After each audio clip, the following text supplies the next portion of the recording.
Good afternoon, everyone, and welcome to today's webinar in celebration of Emirati's Women's Day.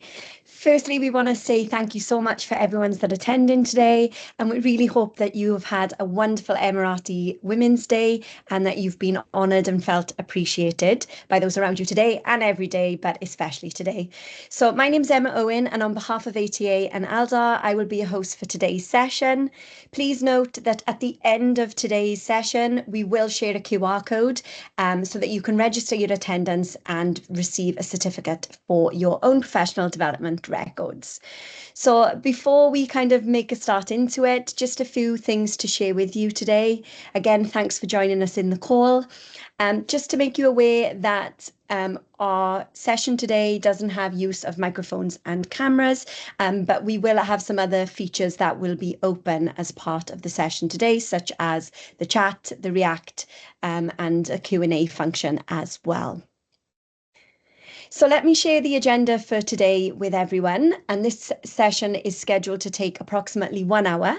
So firstly, we're going to explore the importance and history of what is proudly and fondly known as Emirati Women's Day.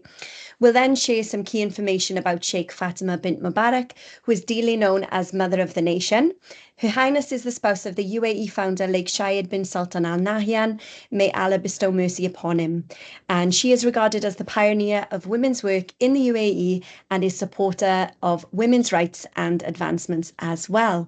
So we'll then hear from our guest speaker today, Shorouk Al Redha, who is our Chief People Officer, who is a trailblazing Emirati woman, holding an esteemed leadership position here at Aldar HQ. And she's going to talk to us a little bit about her journey and experience into leadership, exploring challenges, successes, and lessons learned along the way. So finally, we'll review the 2024 publication by Forbes CEO Top 100 in the Middle East, and we'll explore the accomplishments of 15 Emirati women who featured in this well-coveted and respected list for work and influence that they hold across a variety of sectors, across not just the UAE, but the Middle East as well. So that's kind of where we're going today for the session. It's set to be a really interesting one. I've personally met with Shorouk and she's talked through some of the key points that she's going to share with us today, which are truly inspiring. So such a great honour to have you with us today. And I'm sure you'll get much value and much enjoyment out of some of the anecdotes that she'll be sharing with us today. So again, a reminder that there will be a Q&A feature that will be open throughout the session. And we encourage you to pop any questions or comments you may have there, and we will work through these as we're working through the session today. And at appropriate times throughout, we'll just dip into some of those Q&A segments that you've shared with us. So let me briefly explain a little bit about Emirati Women's Day, which is a celebrated date in the UAE calendar. On November 30th in 2014, Her Highness Sheikha Fatimah bint Mubarak announced for the first time that August 28th of each year would be marked and designated as a national day to celebrate Emirati Women's Day in honour of their achievements and the work that they do and continue to do to drive forward the vision of the UAE. So each year a theme is attributed to this special day, and now I'll just share briefly with you what some of those themes have been across the 4 previous years. It's, as I said, been running since 2014, but these are some of the more recent themes that have been explored as part of this special calendar event. So this year's theme, which is sharing for tomorrow, reflects that achieving sustainability is a collaborative process that requires combined efforts of everyone, and it explores the role of Emirati women as a strategic partner in building sustainability bridges through various developmental roles, whether it be in the workplace or at home, in terms of the culture that they create and the behaviours that they model to their children, so that it's something that's passed on from generation to generation.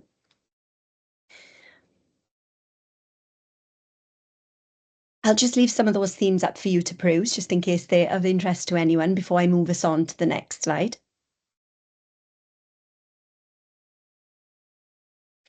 Okay, so some of you may or may not be aware or have heard the name of Her Highness Sheikh Fatimah bint Mubarak. She's made extraordinary contributions to the UAE and in the advancement of women's rights and empowerment in the UAE. She holds many roles actually. She's a bit of a superwoman.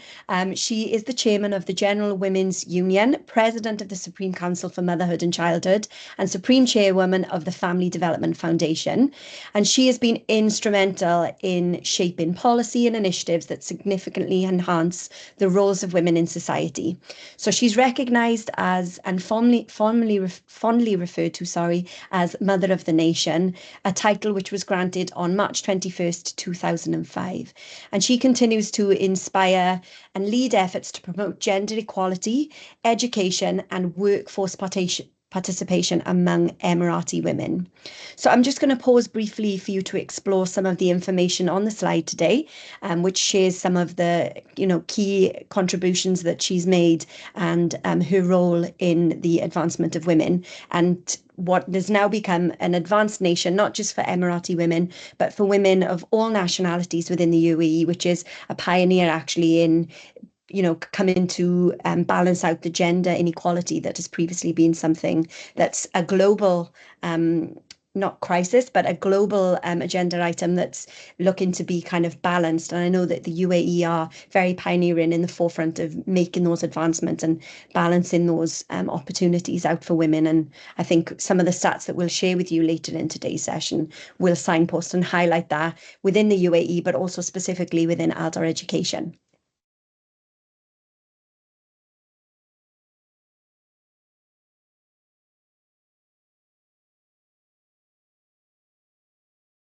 Okay, I'm going to share a key message from Her Highness in relation to the importance of women in today's society and to the future of the nation that we all call home, the UAE.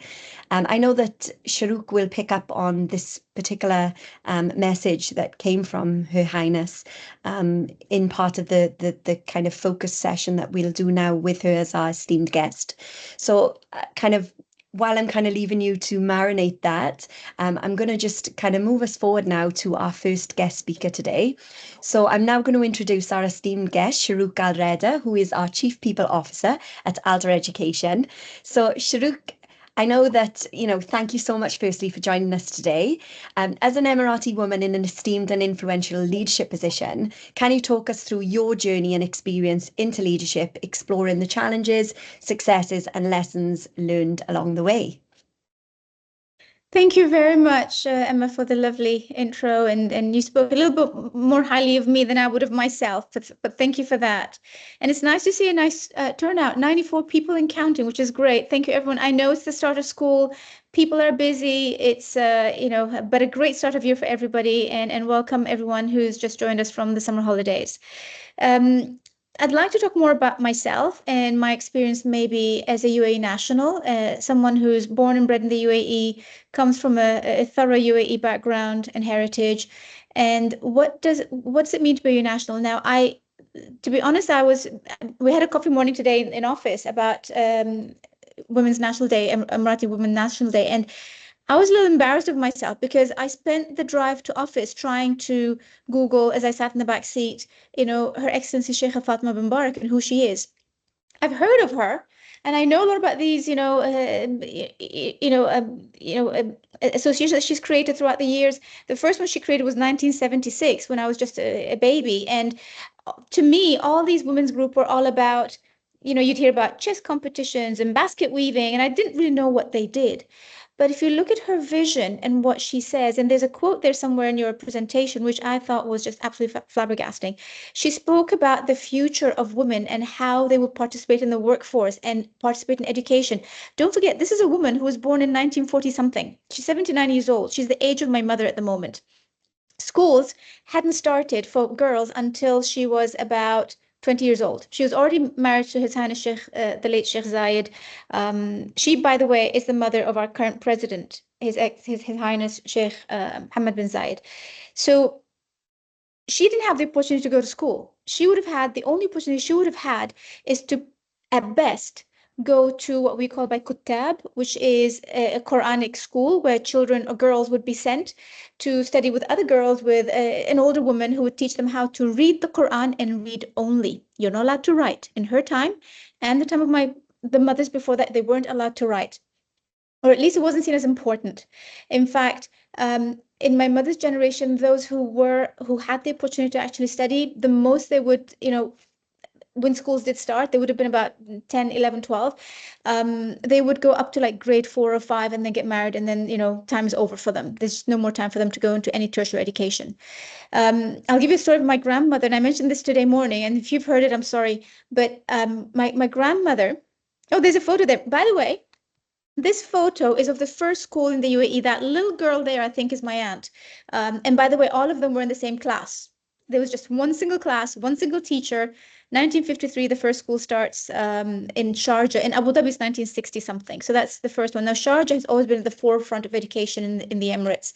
And if any of you are new to the country, if you do visit Sharjah, it's all roundabouts and universities and colleges. It's just impressive to see. So this wonderful woman had been reading for a while, wanted to start learning how to practice the alphabet and how to write. And of course, writing was not permitted. And don't forget, this is just a couple of generations before me. I'm born in the 70s.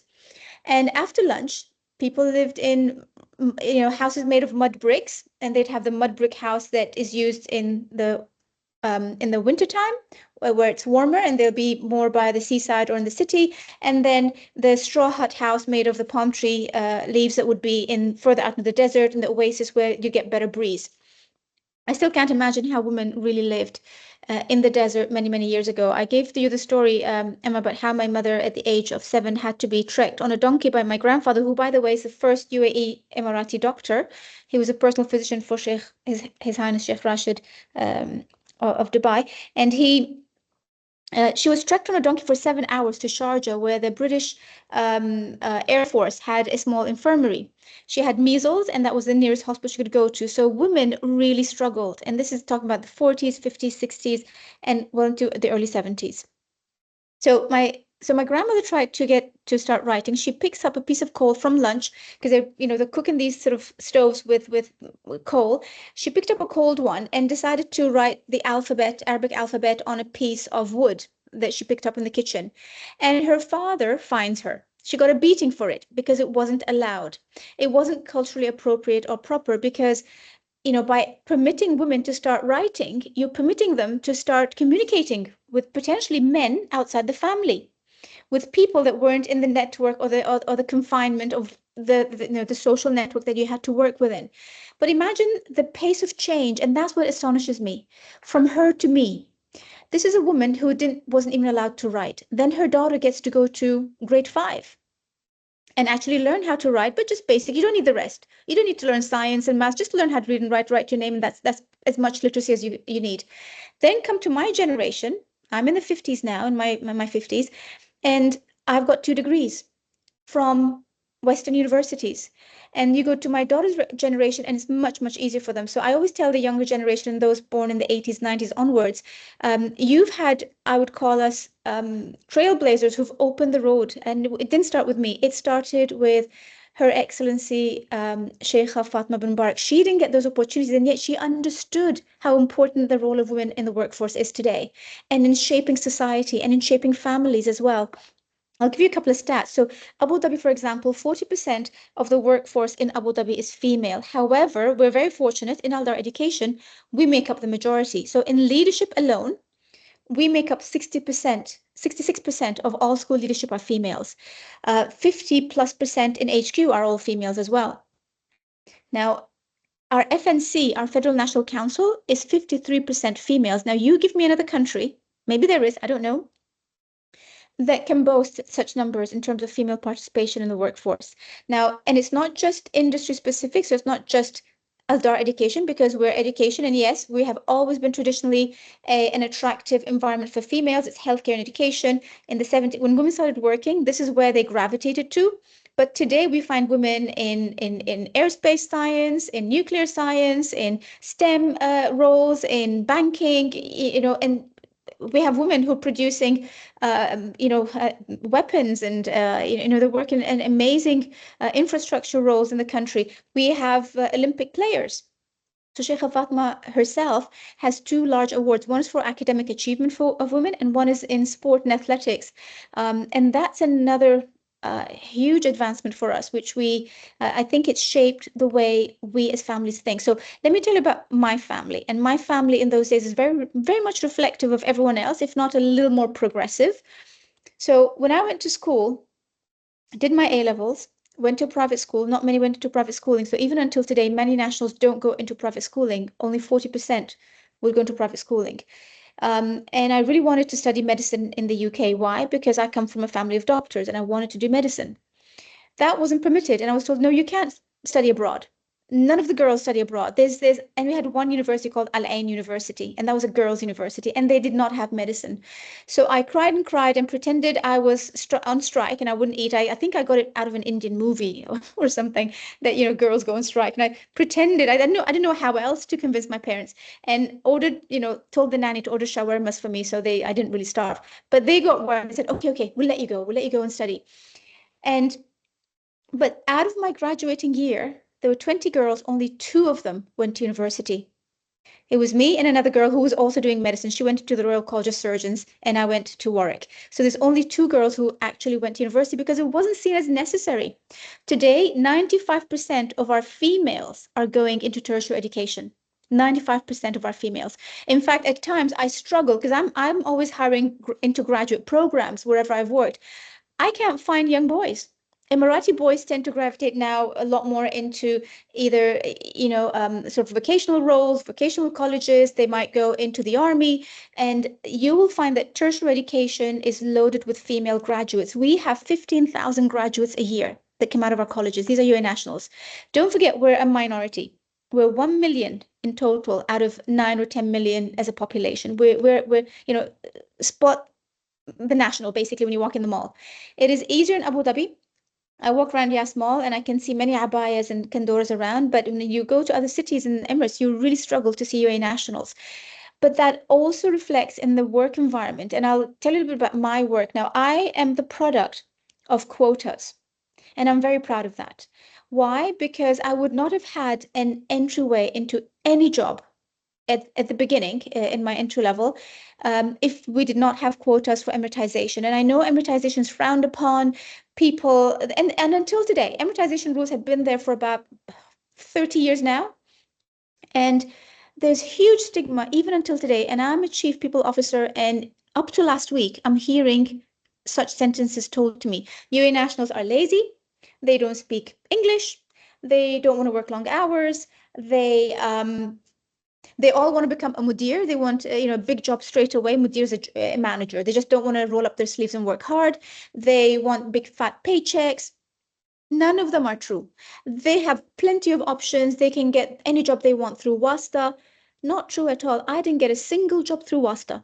Not in my life. It was my qualifications. It was my experience. It was my hard work. Yes, quotas did help. If it wasn't for quotas, 1 million minority competing for jobs amongst all the expat workforce, it would have been impossible to even get your foot through the doorway.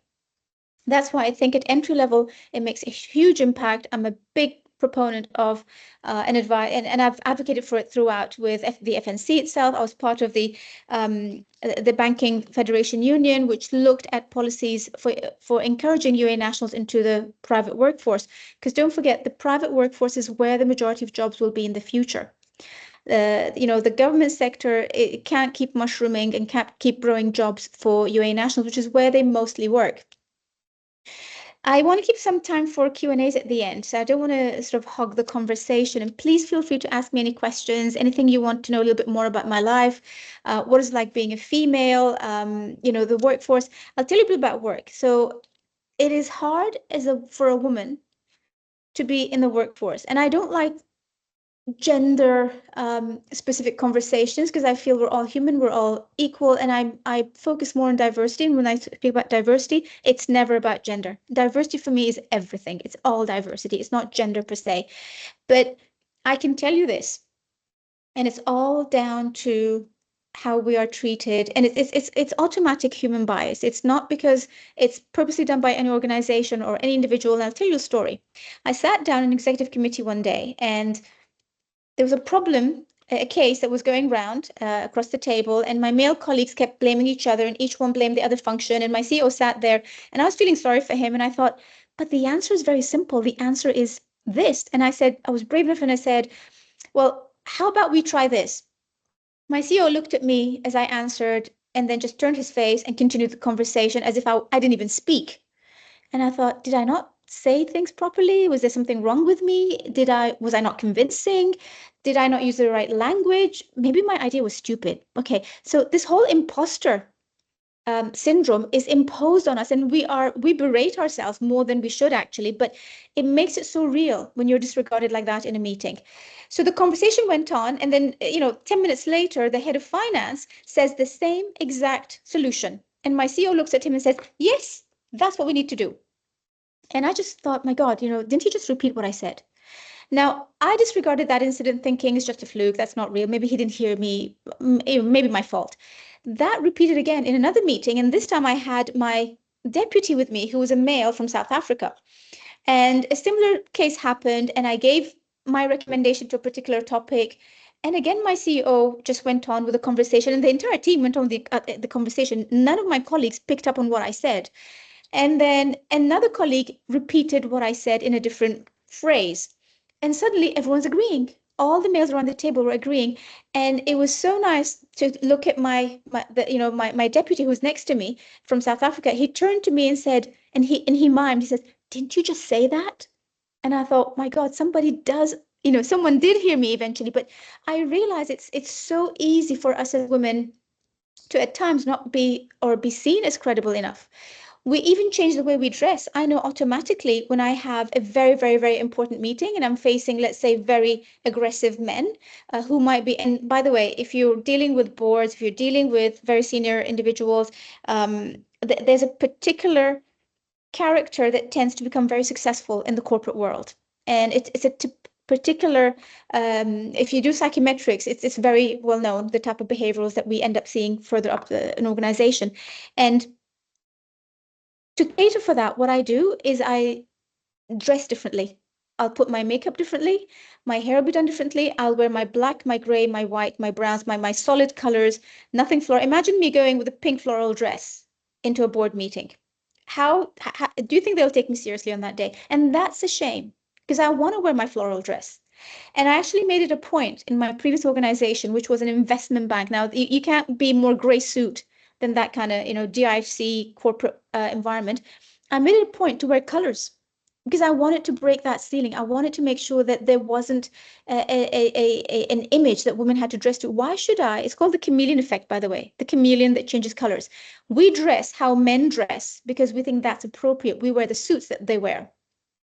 So having to challenge these sometimes is very difficult for women.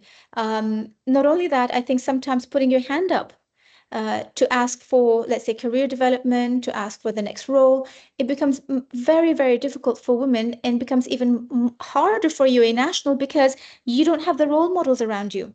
You see everyone on top of you is a different diversity, is a different type of individual. They gel better with each other. They understand their culture better than they understand my culture. They may not understand why I have to leave at 2 p.m. straight away because someone died this morning for a burial when I have a meeting, and they say, why do you have to leave?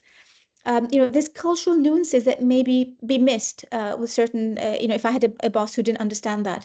The ceiling, they always talk about the invisible ceiling. For UAE National women, it's even shorter and even lower. And you hit that ceiling very, very quickly. That's why we see fewer and fewer women, UAE National women, up the ladder in the corporate world. But that is changing dramatically. And I think over the past few years, it has changed. And you can see today, I mentioned the FNC at 53% all females. We've got ambassadors who are females. We've got international politicians who are females. So I don't want to be talking too much. I can go on and on and on. I'm sure I'll have more interesting stuff if you ask me more questions, but I hope I've given you a quick snippet of who I am, what brought me here, One of the things that I found interesting in my career in terms of the differences in how I was treated as a female versus maybe anyone else. And maybe you have your own experiences, and I'm happy for this not to be a one way, but you share yours as well. If you have an experience as well, please feel free to share it as well. Thanks so much, Shorouk. I mean, I'm also a fan of the shawarma. I noted that you referenced the shawarma there in one of your stories. Um, but we obviously the great thing about your experience that you're sharing is it's not something in a history book. You are actually living that history. And it's just so remarkable to see kind of, you know, even the women within your family for how quickly that progress has been made. And be in. And it just makes you excited about what, you know, the future generation, even like your daughter's daughter, what that's going to be like for her in the future again. So, I mean, it's just a testament really to, even if, you know, I know today is about Emirati Women's Day, but I think in general within the UAE, it really is kind of at the forefront of pioneering and leading the way in terms of empowering women and giving opportunity and fair opportunity to women in the workplace as well. So thank you so much, Shorouk, for sharing. And I know we'll touch a little bit more on some of the stats that you shared, and some of the things that you just referenced there leads us quite nicely into our next point, which is on your screen now currently, faces and names, and also the sectors of 15 Emirati women who are making their mark across a variety of sectors, across finance, oil and gas, medical, education, not only in the UAE, but across the Middle East. So 15% of the top 100 most powerful businesswomen being awarded to women of Emirati heritage, which again, when we look back to the history of your grandmother and your mother, and now you and your daughter, I mean, these statistics and these women being at the forefront of I know you referenced there about there being a corporate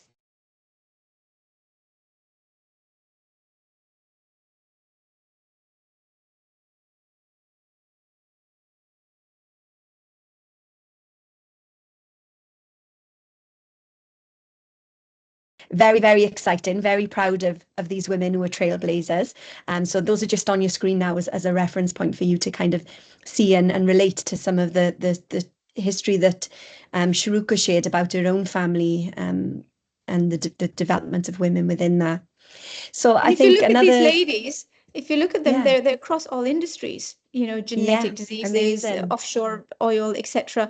And if I can just Mm, add to what you just said, Emma, the UAE is one of the safest places for women to be living today. mm, Honestly, I can't think of another place where I feel, you know, safe and comfortable. The rules, the regulation, the way we're policed, the way our courts operate, one of the most female-friendly countries that I can think of.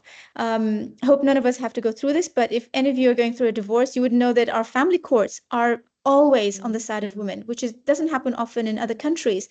And I hear males complaining all the time about it, but we are an incredibly supportive society for women. Yeah, amazing. Thank you so much, Shorouk.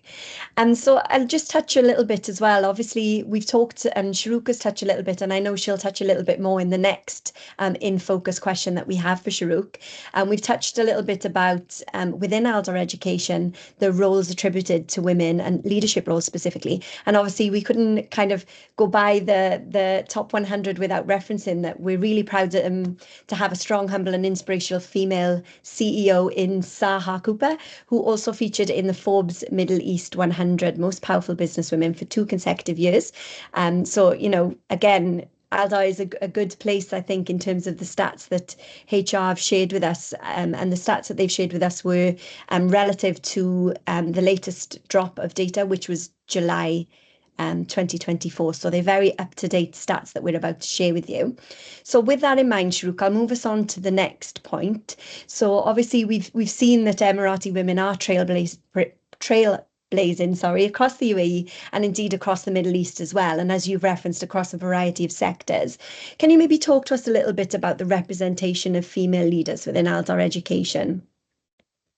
So as you can see there, our senior leadership is 66% females in our school network. Now in HQ, we're about 53% females.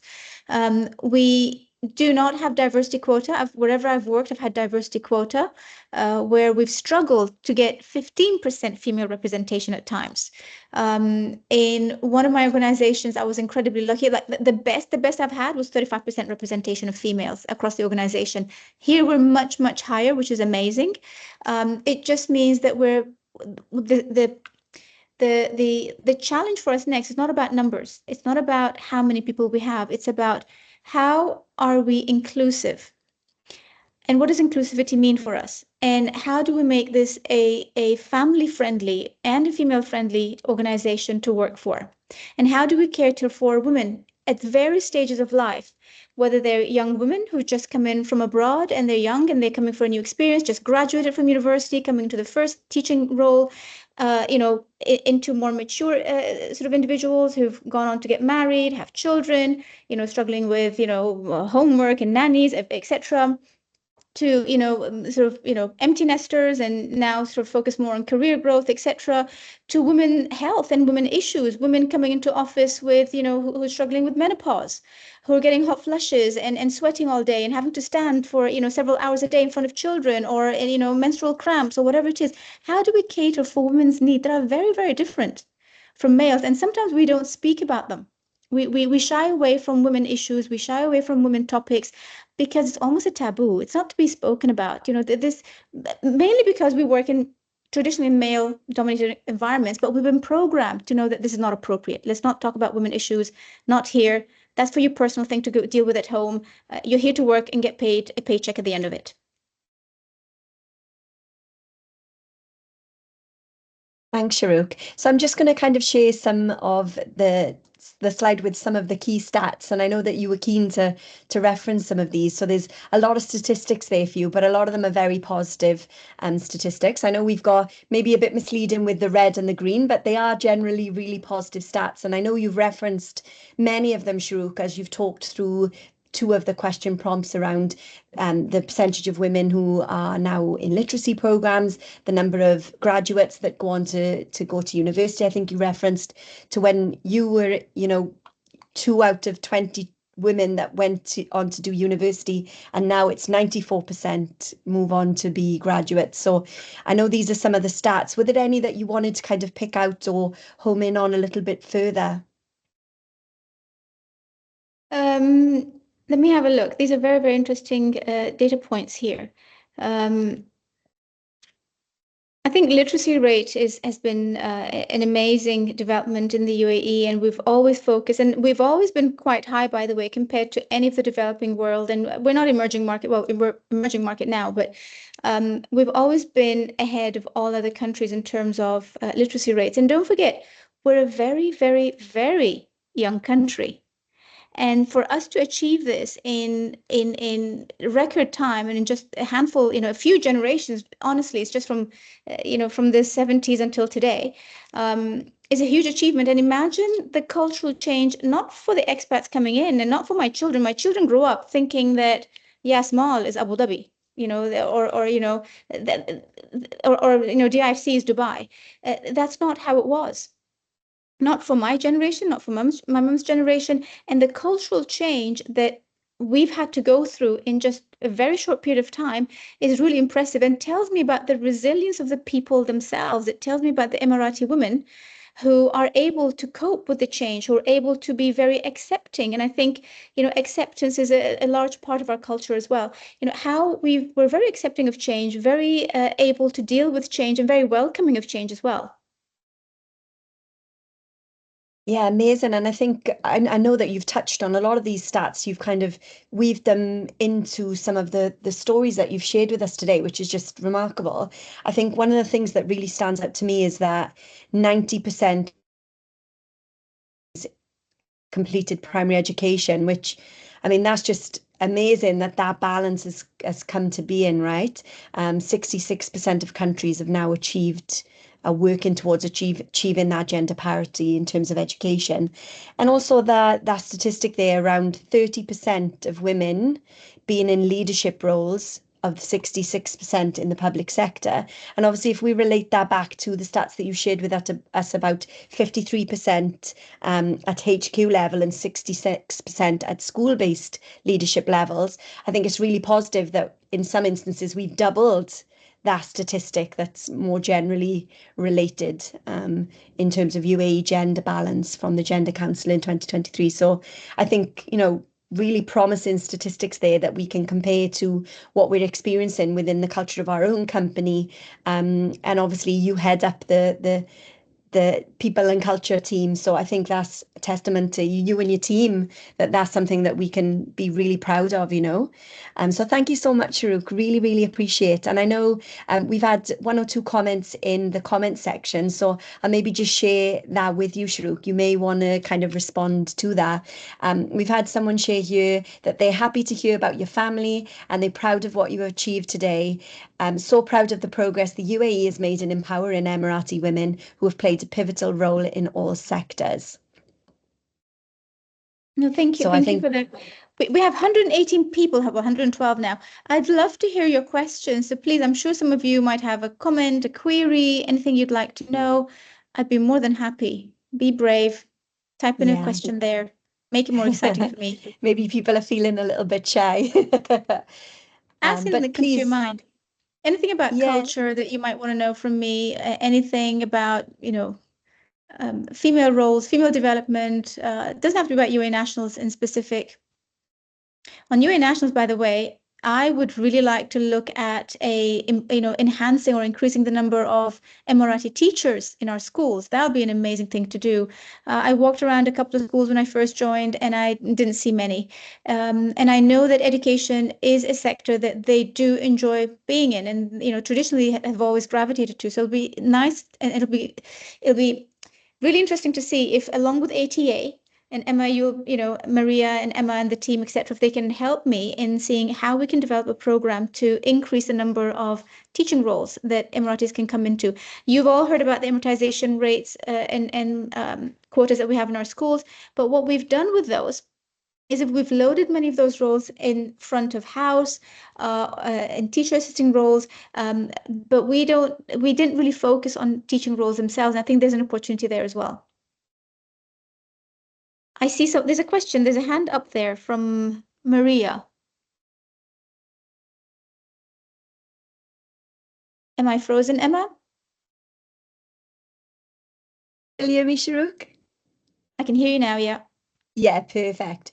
So I'm just looking in the Q&A feature here to see if any other questions have come through. But just a reminder to everyone that microphones are disabled, as are cameras, other than to myself, Shorouk, as presenters. So please do, if you have a question, please type it into feature, which I've started at the start of the call today. I can see that we've got a question that's just come in through the Q&A feature, Shorouk. So we've been asked, how do you think we could encourage more Emirati men into teaching, especially in secondary education? Guys, I'm new to education myself. I should ask you that. But look, I think we do have the token male member, and I was ever so proud walking through that school and watching him teach. Tall young man with his ghitra sort of turned around, and I was so impressed. I'm like, where did you find him? By the way, we struggle as employers to find graduate males that would come into the private sector. The government sector is far more attractive because of the perks, the timings, the reputation, I think. I think number one, build a really strong program that targets graduates really young, out of college. But start even before that. Start at school level. Start educating both male and female students in Emirati schools about how about a career in education. We did that, by the way, in the financial services, in the banking industry about 30, 40 years ago, because nobody wanted to work in that industry, and it started way back in school. So summer internships, just getting the kids out. Well, there's no summer here, but get the children out into schools to do some internships, some work experiences, just understand what it takes to be in a school, the environment, what does it feel like, is it a nice place for me to work? At the moment, most of I've interviewed a few Emirati teachers, by the way, and the ones that I interviewed and the good ones, by the way, have always come from a family of teachers. So I said, I'll ask them, so what made you study education and start off with? And they'll say, my aunt is a teacher. My mom's a teacher. My favorite, cousin is a teacher. So they come from teacher families. And I think it's exposure to a very young age of what working, what education roles look like and why is it an interesting career. I know that I've spoken to a few people later on, and I think some of the best teachers that I've actually interacted with have always told me, I've always wanted to be a teacher. It's a career almost that people choose at a very, very young age. It's not something that I pick after college and just say, oh, let me go on a milk round now to college ABC and try and attract someone. It's very difficult at that stage. We have to grow our own. They're not available in the market. And I think if we start putting quotas and saying, Shorouk, just hire, 20 new teachers next year, that's not going to happen because the market doesn't provide them as a population. I'll really have to grow my own, and we have to grow our own. And growing our own actually is one of the most fulfilling exercises that an organization like Aldar can actually do.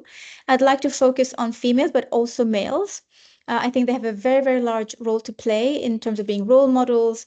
And by the way, the more of a particular ethnicity you have in an organization, it's automatic, it's just human bias, the more you'll be able to attract the same later on because people like to work with people like them. It's simple as that. So the more Emiratis we have, the more we'll be able to attract. So I hope that answers your question. Amazing. And then we've got a bit more of a personal question that's come through, Shorouk, but hopefully one that you'll be pleased to have had. Someone has said, what is the key ingredient to look this energetic and young in your 50s? So you shouldn't have shared, Shorouk, that you were born in the 70s because no one would have guessed your age otherwise, I don't think. Am I 50? I think I'm 52 this year. Wow. Yeah, well, you should see my mom. Yeah, I think a lot of it's genetics. down to genetic. Yeah, I was stopped one day at I think Sephora or something. So, do you want skincare? What do you use for skin? I'm like, I use Lifebuoy soap on my face. And I didn't say it as a joke, but the lady started laughing. I said, no, I do. Lifebuoy soap. And she laughed. She thought I have I don't. I just whatever soap is on my table. So I think just like hair, nails, skin, you either have it or you don't, unfortunately. I fake my hair, by the way, so don't think this is all my hair. But yeah, skin, I have skin, but I don't have the hair. Love that. We were all hoping for a list of drop that we could take into Sephora and be like, we'll take what Shorouk is having. So thank you so much. Okay, I'm going to just jump back to the chat. We've had some really lovely messages, Shorouk, in regards to the experiences that you've shared about your family history. We've had some leadership members from some of our schools saying that they would be fully behind supporting the development of Emirati teachers within our school. And I know this is particularly coming from Kent College in Dubai, and I know that they are currently developing and training some Emirati teaching assistants, and I know that they've been really advocating for professional development to support them transitioning into that role. So I know that Kent College are really keen advocates and encouragers of getting more Emirati teachers and educationalists into the school. So thank you so much to Maureen for sharing that insight with us. We've also got a thank you from Maria and Hanadi, and then another from Huda. She said, yes, Shorouk, you are absolutely right. We are eager to excel and empower other Emirati women to become leaders with our skills and knowledge, and we are constantly seeking growth. It's my honour to be one of the Emirati senior leaders in a charter school. Thanks for this webinar and for celebrating with us on this special day. Thank you very much. Thank you. That's a lovely message. And thanks to Maria as well for pointing this out. I know Kent is very eager, and I will for sure, if we do start such a project, is to leverage the skills that we have, because I've never done it myself. I will really have to piggyback on the wealth of experience that we have amongst our leadership team in schools. Kent colleges have already had I know, Maria, you've done this before. You've got good experience in this. You know how to do it. And I would need to surround myself with people as well as, ATA in driving this forward. And it'll be an amazing project once it starts. Yeah, we just had a few more Q&A questions that have come through as well, Shorouk. So Catherine has just asked, do you think women generally experience slower job development compared to men, or is the opposite true? And have you faced any challenges related to gender competition in your career? So I think was it the World Economic Forum mentioned 26% sort of pay gap in equity between males and females in the world of work, and it'll take us 130 years to catch up. Oh, Um, wow.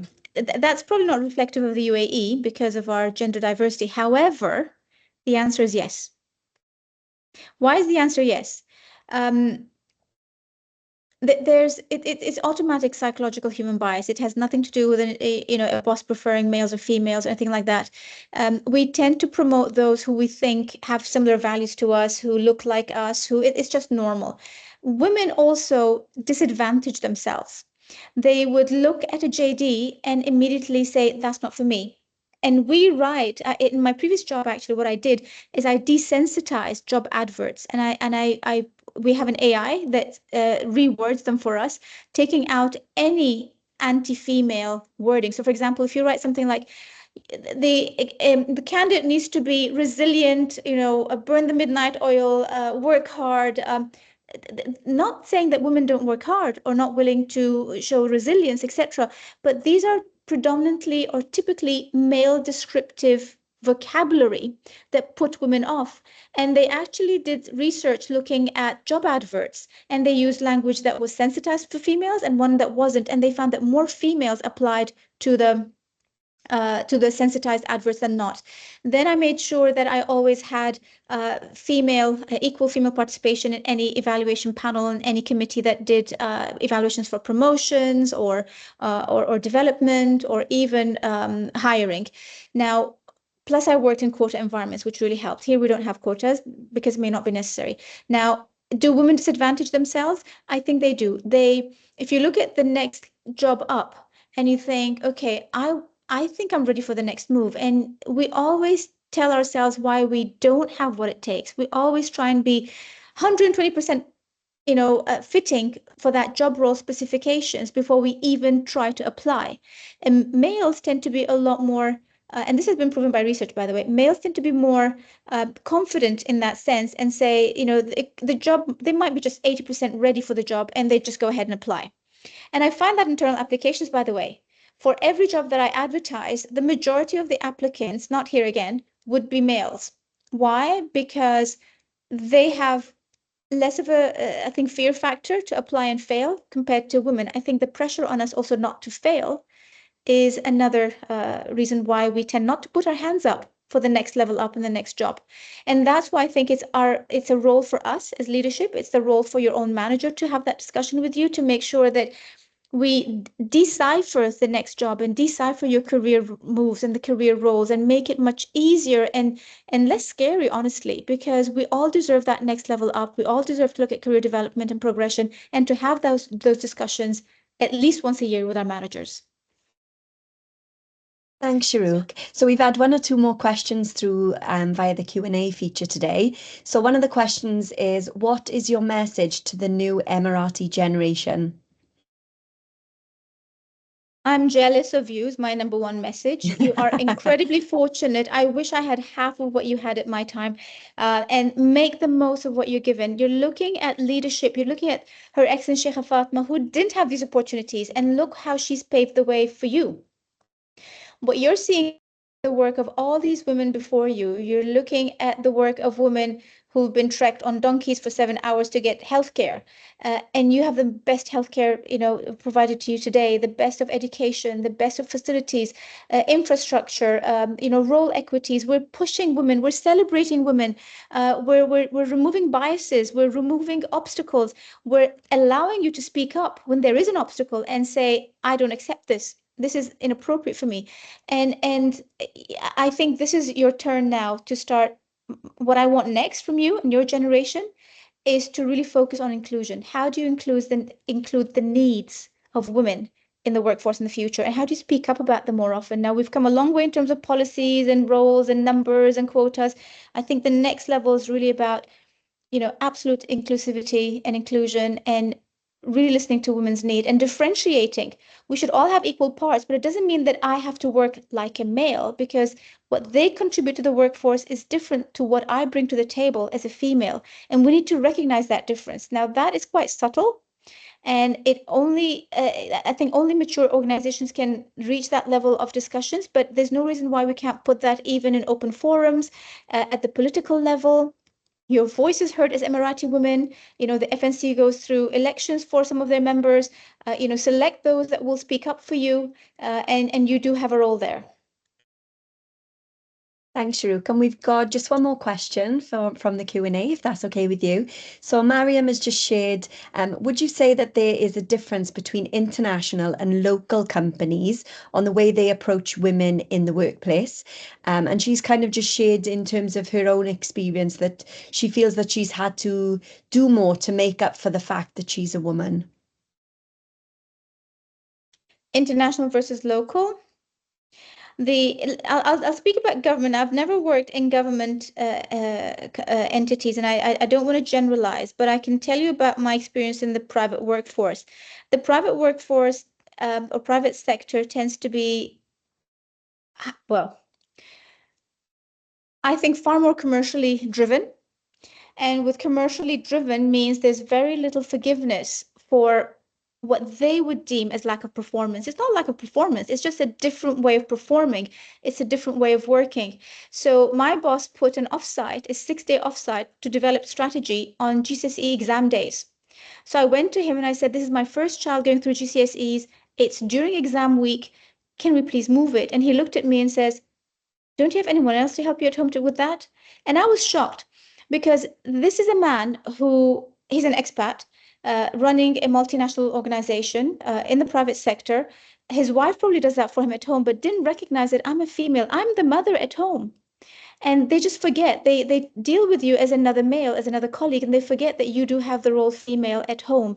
And I think that makes it really difficult. Same with taking holidays, same with, trying to book my family out, and they think that I have someone else at home doing the mother job, and I'm here doing, the corporate role. And yes, I think there is a difference. I think in the government sector, from what I hear from others, again, I've never worked there, I think the